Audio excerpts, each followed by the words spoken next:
Role అని చెప్పారు. So, అంటే ఆవిడ గురించి తెలుసుకునేటప్పుడు నేను చాలా హిస్టరీ బ్యాక్‌కెళ్ళాను. చాలా మందిలో ఆవిడని ఒక దేవతలా చూస్తున్నారని చెప్పారు. సో, అలా తెలుసుకునే క్రమంలో ఏదైనా ఒక పర్టిక్యులర్ ఒక విషయం దగ్గర మీరు షాక్ అయ్యారు గాని, లేకపోతే ఆశ్చర్యపరిచిన సిట్యుయేషన్ ఏమైనా అవును. ఉందా? ఉందండి. అది ఇక్కడ ఈ మూవీలో చూపించలేదు.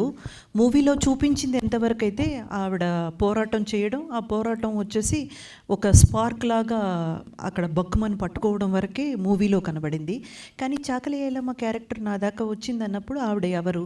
ఏంటి? ఇవన్నీ నేను చదువుకున్నప్పుడు తెలిసింది ఏంటంటే, తన ఇంట్లో వాళ్ళు మొత్తం అంతా కూడా ప్రాణాన్ని పణయం పెట్టినా సరే ఈవిడ పోరాటాన్ని ఆపలేదు.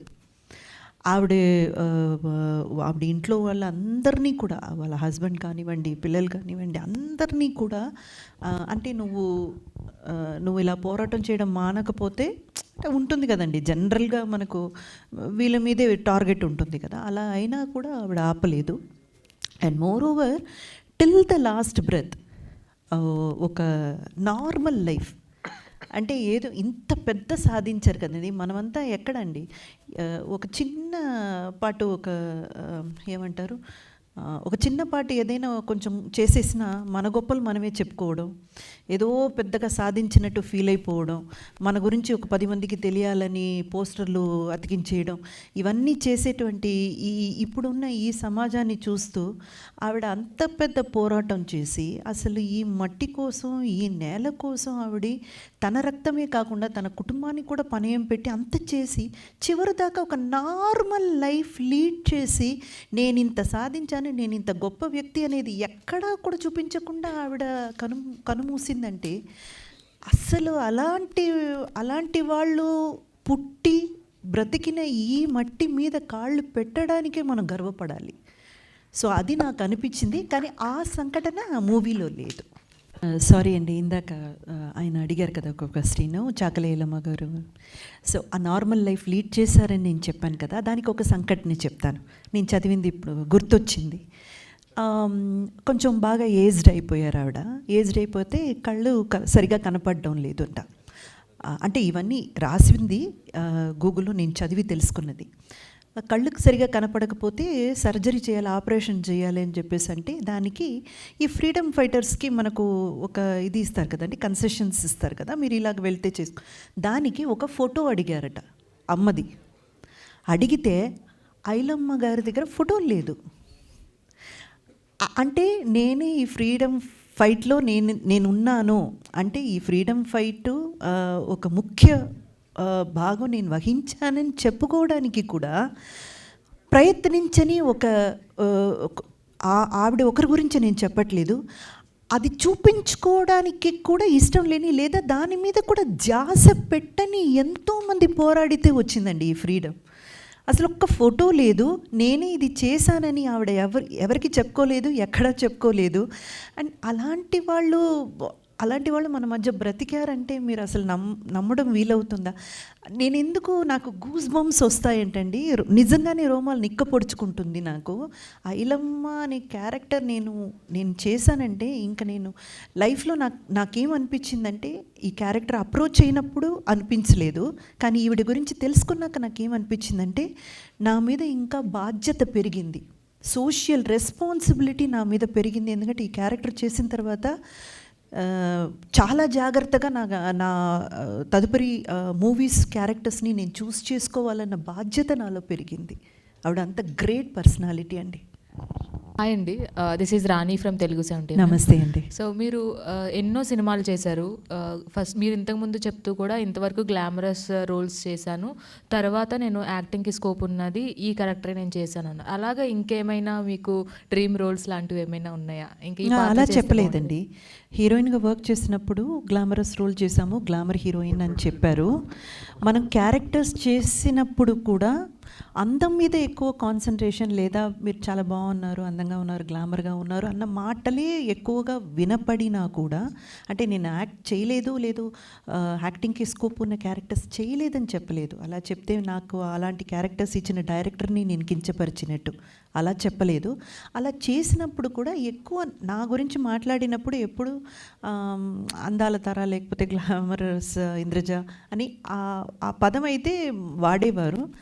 అలాంటి ఒక ట్యాగ్ లైన్ ఉన్న నన్ను ఐలమ్మ అనే క్యారెక్టర్కి డైరెక్టర్ ఎలా ఆలోచించారు అని అన్నాను.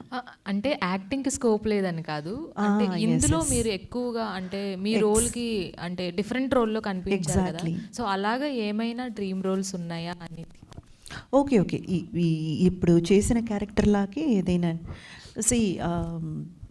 ఫ్రీడమ్ ఫైటర్గా చేయాలన్న ఆలోచన అయితే ఎప్పుడు రాలేదండి. ఇప్పుడు ఈ క్యారెక్టర్ చేసిన తర్వాత నాకు అనిపించింది ఓకే, నేను ఇలాంటి క్యారెక్టర్లకు కూడా పనికొస్తానని ఒక కాన్ఫిడెన్స్ నాకే వచ్చింది. ఎందుకంటే అంతకుముందు నేను ఇలాంటి క్యారెక్టర్స్ ఇది చేయలేదు. సో నాకు కాన్ఫిడెన్స్ వచ్చింది.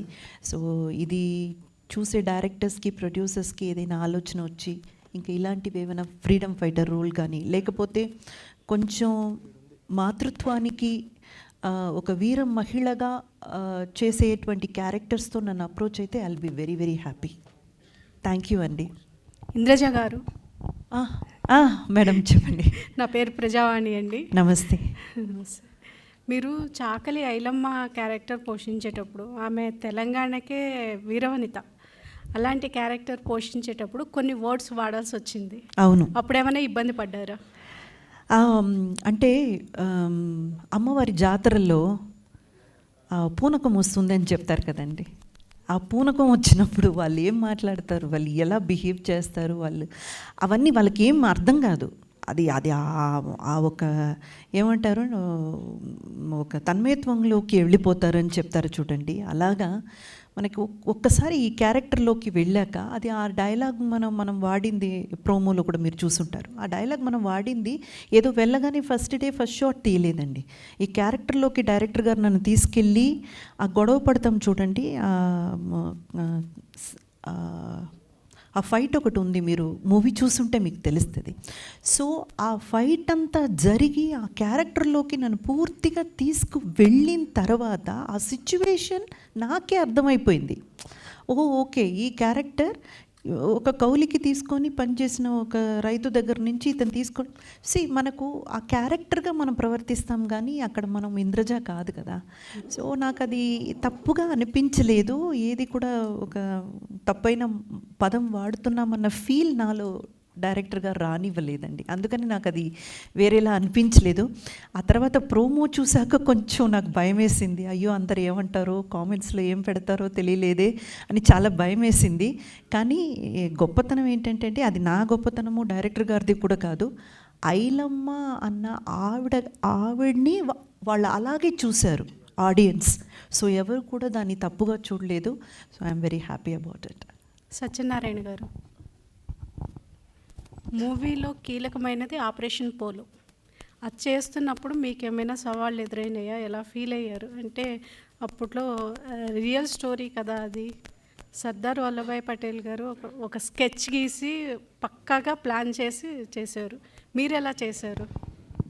సవాల్ అంటేమా ఫస్ట్ దాని గురించి రీసెర్చ్ చేసేటప్పుడు ఇంకా చాలా ఇన్ఫర్మేషన్ ఉంది, అది ఎలా చెప్పాలి. ఎందుకంటే ఇక్కడ చెప్పింది రజాకార్ గురించి చెప్తున్నాం, ఆపరేషన్ పోలో గురించి చెప్తే నిజానికి ఆపరేషన్ పోలో టైటిల్ పెట్టి ఒక సినిమా చేస్తే బాగుంటుంది, అది ఇంకా చాలా బాగుంటుంది, నేషనల్ మూవీ అవుతుంది. మనం అది చెప్పట్లేము, చెప్పిన తక్కువ టైంలో చెప్పాలి. నిజానికి వాళ్ళ ప్లాన్ పేరు క్యాటర్ పిల్లర్ అంటారు. నిజానికి ఆ క్యాటర్ పిల్లర్ ప్లాన్ చేస్తే ఏంటంటే ఆ క్యాటర్ పిల్లర్ ప్రకారం ఆర్మీ ఎక్కడి నుంచి వచ్చింది ఏంటి ఇదంతా చాలా ఉంటుంది. అదేంటంటే మనం గ్రాఫిక్స్లో ఆర్మీ బయలుదేరిన తర్వాత గ్రాఫిక్స్లో చూపించి అలా వెళ్తే ఏంటంటే అది క్యాటర్ పిల్లర్ రూపంలో ఉంటుంది. అవన్నీ సవాళ్ళు అన్నట్టు, అవన్నీ మనం చెప్పలేము. తర్వాత ఎక్కడ అటాక్స్ జరిగినాయి అనేది కూడా ఊహించినట్టు ఇప్పుడు మనం ఇన్వెస్టిగేషన్ చేస్తే ఇలా వస్తున్నారు అనుకుంటే ఇంకెక్కడో తేలుతుంది కదా, అలా ఉంటుంది అదంతా కూడా. సోల్జర్స్ ఇటు వస్తున్నారని ప్లాన్ చేస్తే రజాకారులు వాళ్ళు ఇంకెక్కడో ఉంటారు. ఇలాంటివి చాలా సంఘటనలు ఉన్నాయి. అవన్నీ సవాల్గానే తీసుకొని మనం ఎంత చెప్పాలి, తప్పు చెప్పకూడదు, కరెక్ట్గా చెప్పాలని చాలా కొంచెమే చెప్పేశాం, అది జరిగింది.